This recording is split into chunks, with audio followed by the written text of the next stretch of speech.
Donne la parole. Amis du jour, bonjour et bienvenue dans Anime Zoveto avec mon co-animateur Loïc. Ouais. Bonjour. Bonjour, aujourd'hui un petit peu émission spéciale, hein, comme du coup tu peux le constater au niveau de ma tenue en fait. Oui. Particulièrement ça ressemble à la tenue du raid en fait. C'est un petit hommage, il me Ouais c'est semble. ça, oui.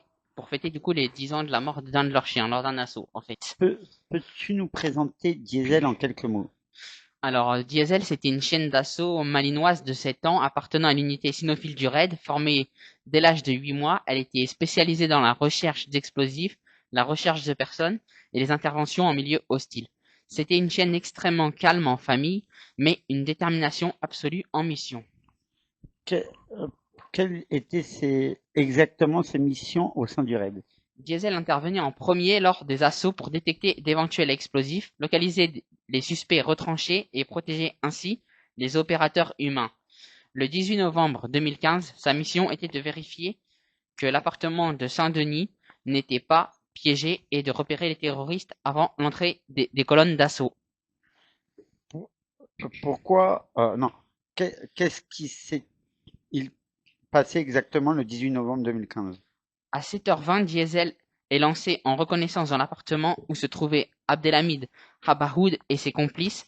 Lors qu'elle progressait dans le couloir, une terroriste, Asna Haït Boursalens, s'est fait exploser avec sa ceinture d'explosifs. Diesel en première ligne a été tué sur le coup par l'explosion et les nombreux tirs qui ont suivi. Pourquoi avoir envoyé un chien en premier? Il y a un autre truc aussi dedans. Euh, euh, n'est- N'était n'est-ce pas trop risqué? C'est la doctrine même du raid. Le chien est le seul capteur capable de détecter des explosifs à distance et de localiser des individus sans se faire repérer immédiatement. On accepte ce risque parce qu'il permet de sauver des vies humaines. Le maître de Diesel l'a d'ailleurs déclaré: je préfère perdre mon chien que l'un de mes hommes. Comment son maître a-t-il vécu cette perte? Son maître, dont l'identité restera protégée, a été profondément marqué. Il a déclaré: elle m'a sauvé la vie plusieurs fois. Ce jour-là, c'est elle qui est partie. À ma place, il a fallu plusieurs années pour qu'il accepte un nouveau chien. Diesel a reçu des hommages exceptionnels, lesquels vous ont le plus marqué? Elle a été la première chienne à recevoir les honneurs funèbres policiers à l'hôtel de ville de Rennes-les-Bains. La Russie lui a décerné le titre posthume, la médaille de l'ordre de Saint-Georges. Sur les réseaux sociaux, je suis chien, je suis Diesel, sont devenus viraux. Même la SPA et l'ambassade de Russie en France ont rendu hommage. Euh, Est-ce que la mort de Diesel a changé quelque chose dans l'utilisation des chiens du haut raid? Oui et non. La doctrine reste la même. Le chien passe en premier quand c'est nécessaire. En revanche, depuis 2015, les protections balistiques pour chiens, gilets pare-balles et caméras embarquées se sont beaucoup plus développées en France, en partie grâce à l'émotion suscitée par Diesel. Y a-t-il eu d'autres chiens du raid tués en opération depuis? Heureusement, non. Diesel reste à ce jour la seule chienne du raid tombée en opération antiterroriste. D'autres chiens ont été blessés, notamment en 2016 ou lors des attentats, mais aucun autre est décédé. 10 ans après, euh, quel souvenir garde la police française de Diesel? Elle est reconnue. Elle est devenue également le symbole de sacrifice des unités cynophiles dans toutes les unités, que ce soit le RAID, le GIGN, la BRI et plein d'autres. On parle d'elle au nouveau maître chien. Une plaque commémorative est apposée au siège du RAID à Brièvre et chaque 18 novembre, un hommage discret lui est rendu. Si vous avez un message à faire passer aux Français à propos de Diesel et des chiens du raid. Ce ne sont pas des chiens, des outils, ce sont des coéquipiers qui donnent leur vie sans hésiter. Quand on rend hommage aux policiers et aux gendarmes tombés, il ne faut pas oublier leur partenaire à quatre pattes. Diesel nous a rappelé de la façon la plus brutale que aussi paie ce que paye le prix du terrorisme. À savoir que du coup, après il y a des formations spéciales pour les chiens du raid aussi. Ah bon? Ouais. Du coup, on va commencer par la sélection des chiots. Les races principales sont du coup des bergers belges malinois, à 99% du coup des effectifs aujourd'hui. Quelques bergers allemands sont encore en service, mais plus, plus beaucoup sont recrutés. L'âge de l'acquisition, c'est de 8 à 14 mois après la période d'imprégnation avec l'homme. Du coup, ils proviennent essentiellement de 3 élevages qui sont partenaires. La Belgique, le Pays-Bas, plus quelques dons privés rigoureusement testés. Les critères, donc absence totale de peur, donc les brouillés, surface instable, foule, tir, fort désir de possession, balle ou boudin, excellente santé, hanche, coude, colonne. Ces chiens, du coup, font des formations généralement de 12 à 18 mois. Durée totale avant d'être opérationnel qui peut être en moyenne de 18 à 24 mois, en fait. Donc, du coup, dedans, on a la première phase, c'est une socialisation et l'obéissance. Donc, c'est une formation qui dure 3 à 4 mois. Donc, vie en famille, d'accueil, souvent pour le futur maître lui-même, pour créer un lien extrêmement fort. Apprentissage de l'obéissance parfaite, même sous de fortes distractions. Après, la phase 2, du coup, de la formation, c'est une recherche d'explosifs. Donc, odorisation sur 11 familles d'explosifs. Le TNT, le TATP, le HMDD, la poudre noire, la chlorate, la peroxyde, etc. Après, il y a aussi la méthode, le marquage passif. Le chien se couche ou s'assoit devant la source ou marque active un grattage, par exemple. Travaille aussi, du coup, des fois en milieu réel dès le 6e mois, comme dans les gares, les aéroports, les véhicules, les foutes de bagages. La 3e phase sont les assauts et les interventions dans la formation qui durent 6 à 12 mois. Du coup, par exemple, on va leur apprendre à mordre un homme équipé d'un costume intégral avec des tirs de balles réels à proximité. Possession de kill house reconstitués, donc genre comme des appartements, des bus ou des avions. Travail sous flash de grenades assourdissantes, fumigènes, tir de diversion. Apprentissage également du saut en fenêtre du 2e étage max. Descente en rappel avec le maître. Passage dans des espaces très confinés. Après, on va rentrer dans la phase. Du coup, j'ai une phase 4 qui est réellement spéciale. Spécialisation antiterrorisme qui est réservée du coup aux chiens les plus doués seulement. Qui, du coup, vont avoir détection d'explosifs sur personnes suicidaires. Donc, odeur de sueur plus l'explosif. Travail avec caméra embarquée GoPro ou système InView israélien pour transmettre l'image au PC. Et après, tu as le test final qui se passe sur 3 jours d'examen au CNIC, donc Centre National d'Instruction Cynophile de la Gendarmerie à Gramma, plus la validation du RAID. Après, du coup, les équipements actuels de 2025 qu'on retrouve, du coup, sont un gilet balistique léger niveau 3IA, plus des plaques céramiques optionnelles de 8 à 10 kg max, une caméra 4K, un micro, plus un truc infrarouge, un collier GPS également, plus un suivi cardiaque en temps réel. Du coup, le maître voit le rythme cardiaque sur sa montre. Un harnais avec poignée de hissage d'exfiltration rapide aussi. Après, on a de l'autre partie la maintenance de qualification. C'est 2 à 3 entraînements par semaine obligatoires, comme recherche d'explosifs plus des assauts. Recertification d'explosifs tous les 6 mois, donc un test à l'aveugle sur 30 caches. L'âge de la retraite pour ces chiens, c'est à peu près en général vers 8-9 ans, des fois qui peuvent être parfois prolongés jusqu'à 10 ans si l'état physique le permet. Quelques chiffres du coup que je peux vous donner. L'effectif cynophile, donc du RAID, compte environ 18 chiens opérationnels plus 4 en formation. Le taux d'échec à la formation est de 65%. Sur 10 chiots acceptés, seulement 3 ou 4 deviennent opérationnels. L'espérance moyenne de vie du coup après la retraite est de 13 à 15 ans placés chez leur maître ou dans des familles policières. Une anecdote peu connue. Depuis Diesel, le RAID a créé un défi qui s'appelle le défi Diesel. Chaque nouveau chien doit réussir lors de son examen final une recherche d'explosifs dans l'appartement reconstitué de Saint-Denis. Même configuration, mêmes odeurs, mêmes éclairages. C'est devenu un rite de passage.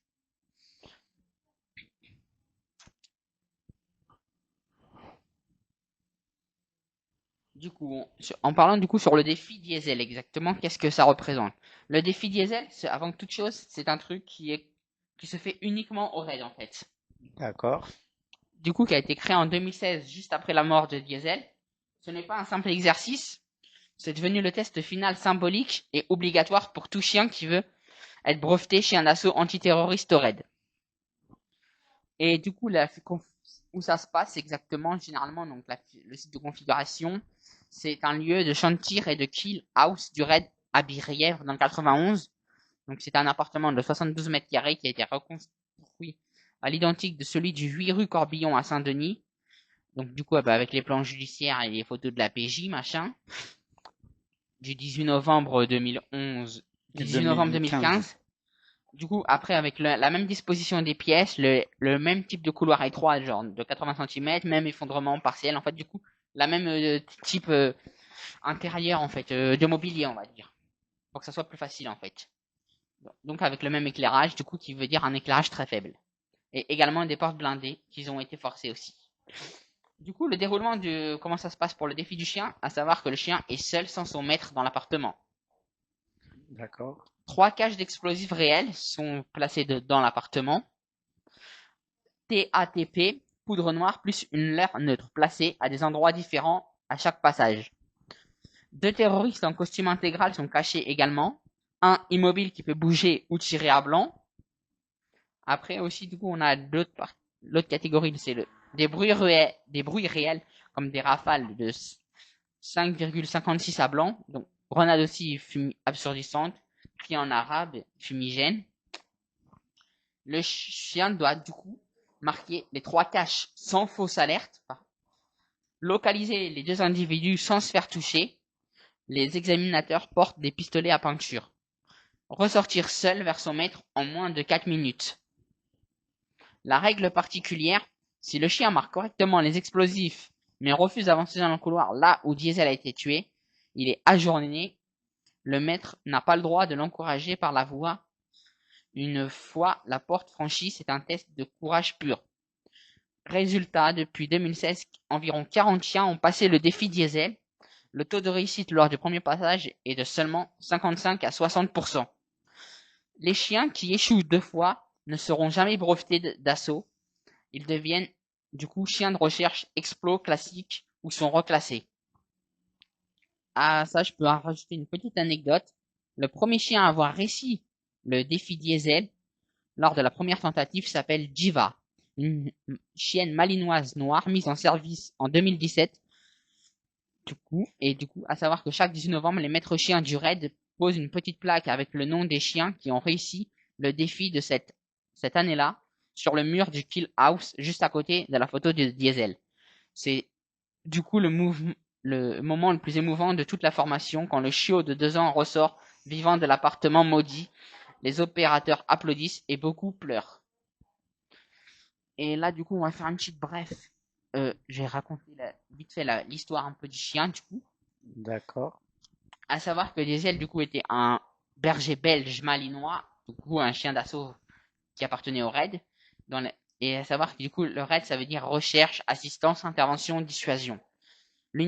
Autrement dit, c'est une unité d'élite de la police nationale française qui est née en 2000, et le chien est né en 2007 ou 2008. Il mesurait environ 60 cm au garrot et pesait entre 25 à 30 kg avec une musculature impressionnante qui en faisait un partenaire idéal pour les missions en haut risque. Son nom Diesel évoquait sa puissance, son endurance inébranlable, mais au-delà de ses traits physiques, Diesel incarnait un lien profond avec son maître. Anonyme bien sûr pour éviter de dévoiler son identité, pour des raisons de sécurité, qu'il le décrivait comme un compagnon fidèle, calme, en famille, mais déterminé en opération. Ce récit retrace sa vie, sa carrière, son sacrifice tragique 10 ans après les faits. Les débuts, donc sélection et formation d'un héros. Diesel a été sélectionné vers l'âge de 8 mois et a fait une formation jusqu'à 14 mois. Comme la plupart des chiens du raid, en fait, provenant d'élevages spécialisés du coup en Belgique et aux Pays-Bas également. Les critères étaient impitoyables. Absence totale de peur, comme ça avait été dit un peu plus haut dans les trucs. À savoir que du coup, en général, sur les 10 chiots qui testent, il n'y en a que 3 sur 4 qui deviennent opérationnels. Parce que le taux d'échec est très élevé. Il s'élève à 65%. Ah oui, c'est quand même un fort taux élevé. Après, c'est quand même une formation qui dure 18 à 24 mois en fait. Donc, faut savoir pas mal. Et dedans, ils ont plusieurs phases de recherche en fait. J'avais une petite question à te poser en supplément. Ouais. Euh, Toi qui connais bien le raid, pourquoi préférer perdre euh, son chien que son collègue? C'est une vie, c'est un être vivant comme l'humain. Le chien, que ce soit ou nos collègues, sont tous pareils en fait. Mais de toute façon, chaque personne en fait qui vient au raid subit une formation en fait. Que ce soit un animal ou un être vivant comme un humain, tout le monde automatiquement passe en une formation en fait. D'accord. Mais on va dire généralement dans des trucs terroristes, on préfère qu'il y ait des chiens pour nous accompagner pour éviter de perdre plus de vies humaines en fait. C'est logique, c'est logique. Ah, et une petite anecdote que j'ai à vous faire du coup sur Diesel, avant 2015, faut savoir que ce chien a participé déjà à de nombreuses opérations sensibles, comme des prises d'otages, des neutralisations de forcenés, des fouilles post-attentat. Il maintenait également sa qualification par 2 à 3 entraînements hebdomadaires et des recertifications tous les 6 mois. En dehors des missions, il vivait avec son maître, dormant dans le même lit, un lien vital pour la confiance en opération. À 7 ans, il approchait de la retraite, donc qui était prévu pour lui au printemps 2016, soit vers l'âge de 8 à 9 ans, généralement en moyenne pour un chien, il durait. Pour après, du coup, il a une vie paisible en famille, de tranquille en fait derrière, policière, du coup, son espérance s'est prolongée de 13 à 15 ans en fait. Le 18 novembre 2015, le sacrifice à Saint-Denis, 5 jours après les attentats du 13 novembre à Paris, où il y a eu 130 morts, la traque d'Abdelhamid Rabaoud, coordinateur présumé des attaques, mène le raid à un immeuble au 8 rue Corbillon à Saint-Denis, l'appartement un nid de djihadistes. Arbitre Abaoud. Sa cousine Asna Aïd Boursalem, autrement dit, c'était une kamikaze aussi, Fouad Mohamed Ayad et d'autres personnes étaient également présents sur les lieux. À savoir que tout a commencé minute par minute, en mode de 14h20 jusqu'à 5h. Du coup, il y a eu la phase initiale où du coup le raid a été soutenu par des appuis de la BRI et des unités militaires qui encerclent du coup l'immeuble. Où ça commence par des échanges de tirs nourris, donc avec des kalash et tout, visant les terroristes ainsi que les policiers, tu vois.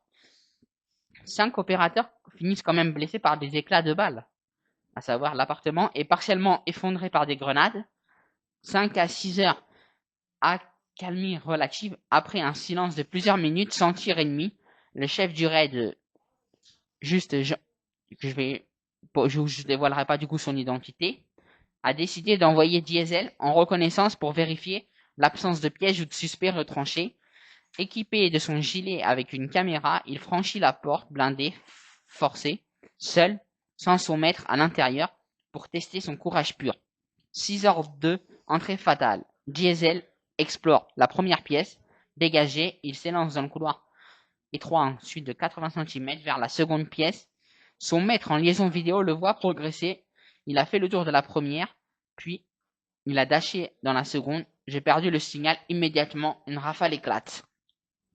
Mort instantanée, Asna Aïd Boursalem déclenche sa ceinture d'explosifs qui contenait du TATP, suivi des échanges de tirs terroristes, Kalachnikov et pistolets 9 mm. Diesel est touché par de multiples balles, au moins 5 impacts et l'onde de choc. Il meurt sur le coup de pied, sur coup de pied. Il meurt sur le coup, au pied de son maître, qui n'a pas pu entrer. Des coups de feu ont retenti. Elle est partie à ma place, confie-t-il ému. Sans lui, les opérateurs humains auraient probablement été les premiers touchés. L'assaut se poursuit jusqu'à 10h30. Rabaoud et Ayad sont tués. Aïd Boursalem, identifié comme kamikaze, pas de bombe, femme distincte, contrairement à une rumeur initiale. 8 arrestations, dont des complices. Diesel est du coup le premier chien raid tué en opération et du coup, elle devient un symbole du prix du terrorisme. Polémique et du coup, les circonstances. Initialement, Fauvergue évoque Brenneck, balle de fusil à pompe du raid, alimentant les soupçons d'un tir fratricide.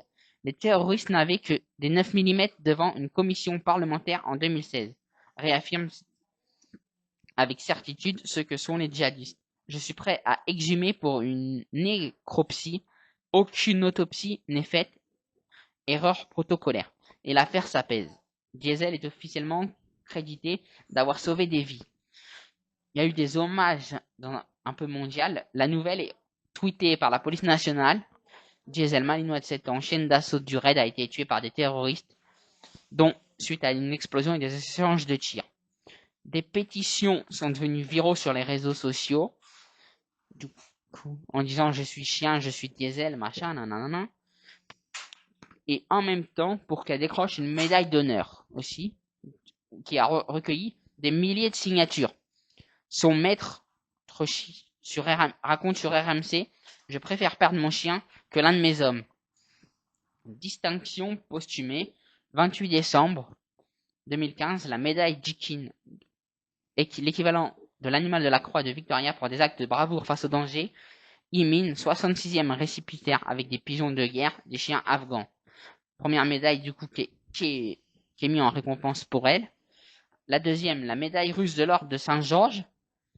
On a également des funérailles militaires à Briève, donc aussi le siège du raid, avec des honneurs policiers. Inhumation au cimetière des chiens d'Asnières-sur-Seine, qui a été refusée. Du coup, il repose à l'heure actuelle à Briève avec une plaque commémorative. La Russie a également offert un chiot malinois, Dobrigna, comme geste de solidarité remis le 7 décembre 2015 à Moscou. Il a été jugé inapte au service pour cause de dysplasie. Il devient du coup quand même la mascotte du raid, immortalisée par des timbres russes.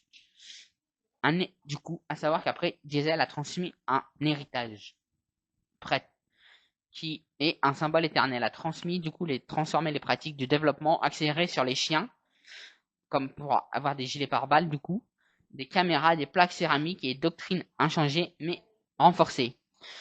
Et du coup, suite à ça, du coup, a été lancé le défi Diesel, comme j'en ai parlé un peu plus haut, ce qui est devenu un rythme pour tous les nouveaux chiens qui suivent une formation d'explosif, doit passer par cette formation en fait. Et du coup, le taux de réussite pour ce test s'élève actuellement à l'heure actuelle de 55 à 60%. Et le premier chien, comme je l'ai dit un peu plus haut, à l'avoir passé, c'est Diva en 2017 qui a marqué les esprits.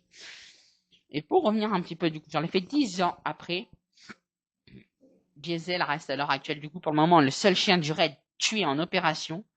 Une plaque, du coup, a été mise en son honneur à Briève, au siège du raid. Son maître a pris après plusieurs années de deuil, à savoir que la police ont également communiqué, les chiens ne sont pas des outils. Ce sont des héros qui payent le prix fort.